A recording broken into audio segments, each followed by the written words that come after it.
puisque je parlerai de l'association et de l'organisation qui a conçu cette conférence. Nous avons quand même pu consulter certains aînés pour nous encadrer, plus expérimenter dans ce que nous voulons faire.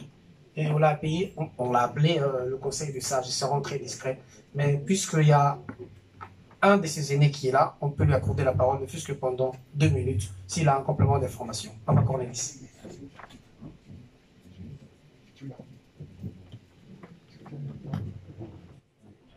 Alors, vous avez la parole, monsieur. Vous pouvez juste vous présenter pour la santé. Oui, Cornelis Landou, je suis journaliste, directeur à l'agence congolaise de presse. Et j'anime également un site privé, www.lesignal.org, qui est un journal privé. Alors, je commencerai par, je ne fais pas une intervention ex-cathédrale comme les amis, nous avons eu assez d'informations, c'est juste un petit témoignage. Pas plus tard qu'il y a 2 jours, un Congolais me pose la question de savoir si ce problème va être résolu, le problème des Rwandais. Je ne suis pas allé sur 4 chemins, j'ai répondu, je lui ai dit que c'était, j'allais dire que c'était impossible. Ben, impossible n'est pas français comme on dit, bien que ce serait ça la réponse. Est-ce que ce problème de Rwandais va être résolu? Ma réponse a été, c'est un peu difficile. Un peu difficile pourquoi? Parce que, vous savez, le Rwandais, quand ils arrivent chez nous, ils ont une stratégie bien structurée, alors que nous, nous avons plutôt l'habitude de parler un beau français. Et après avoir parlé français, comme aujourd'hui, beaucoup de gens ont parlé, un très beau français, hein, moi j'ai beaucoup admiré. Et puis nous allons sortir de cette salle, nous croyons que nous avons résolu le problème. Je crois plutôt que pour, disons, à court terme, ceci est un colloque.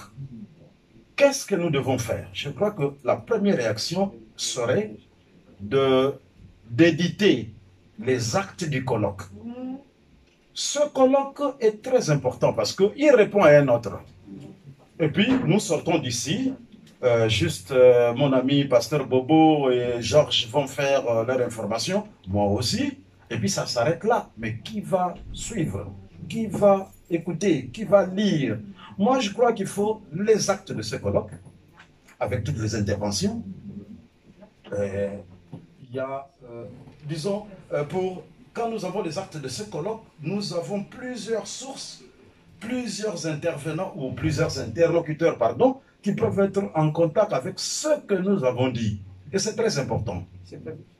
C'est prévu. Oui, tout à fait. Donc, merci de nous encourager dans ce sens-là. C'est prévu d'éditer toutes les interventions avec l'autorisation des intervenants. Ah oui.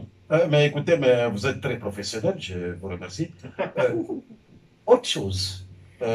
Je voudrais... non, autre chose, non, je crois que je vais m'arrêter là. Je ne voudrais pas entrer dans les détails de ce que les amis ont dit sur les Tutsis, sur les Rwandais, mais je voudrais quand même revenir sur le terme Banyamulenge. Parce que ce qui pose problème entre les Congolais et les Rwandais, c'est quoi? Je vais aller de manière terre à terre. Qu'est-ce qui pose problème entre eux et nous? C'est simplement le fait qu'ils veulent créer une tribu avec des terres. Mais d'expérience, nous avons vécu avec eux depuis très longtemps. Nous avons vécu avec eux sans qu'ils puissent poser problème. Mais au moment où ils arrivent avec Laurent Désiré Kabila, ils avaient compris, les Rwandais, que nous étions faibles. Ils ont attaqué Goma, ils ont supprimé tous les intellectuels de Goma, Monseigneur Mundirwa, des prêtres, des sœurs et consorts, Kakaliko après. Mais quand ils attaquent Bukavu, ils zigouillent Monseigneur Mundirwa d'abord, et tous les prêtres, les sœurs, les intellectuels, ainsi de suite. Ils avaient compris que nous étions faibles. Et qu'est-ce qu'ils vont faire?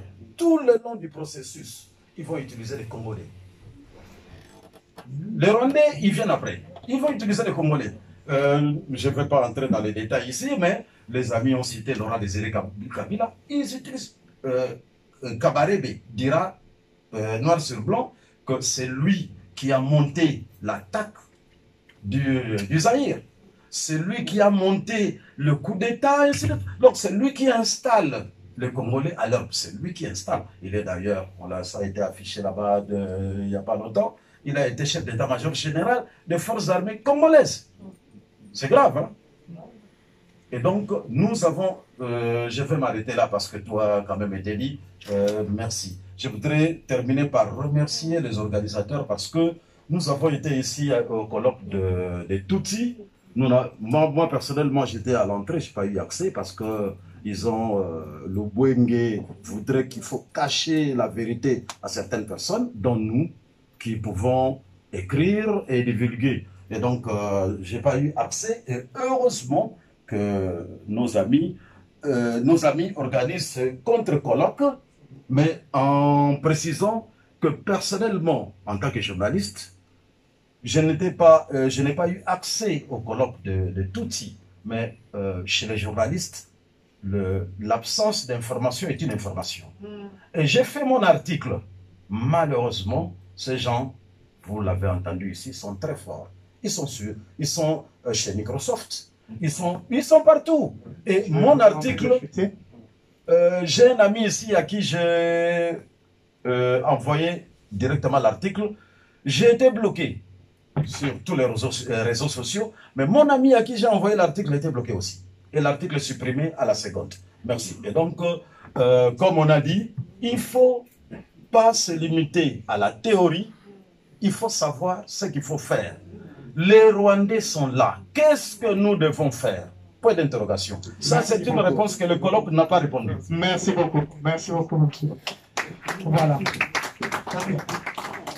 Voilà. Monsieur Karim, il va 1 minute et puis je vais conclure. Il est 16h17. J'espère pour 25, on aura fini.